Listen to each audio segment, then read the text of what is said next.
तिची माय ना नंदीला एवढंच मागते बरं. कपाळाचं कुंकू माझ्या जन्माला जाऊ दे, आयुष्याचा जोडीदार व्यसनमुक्त होऊ दे, व्यसनमुक्त होऊ दे.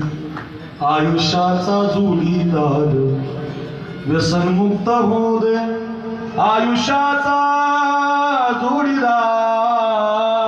माझ्या नवऱ्याने दारू पिऊ नये, माझ्या पोराने कोणती पुडी खाऊ नये, माझा पोरगा निर्व्यसनी असावा, माझा पोरगा चांगलं जीवन जगावा, माझा पोरगा कीर्तनात बसावा, माझ्या पोरानं पकवाज वाजवावा, माझ्या पोराला चांगली नोकरी लागेल. याच्या पलीकडे मायबापाचं काही मागलं नाही. नंदिकेश्वरावरती नैवेद्य वाहताना, आरती करताना, तो हात जोडताना एकच मागत असते, लक्षात ठेवा.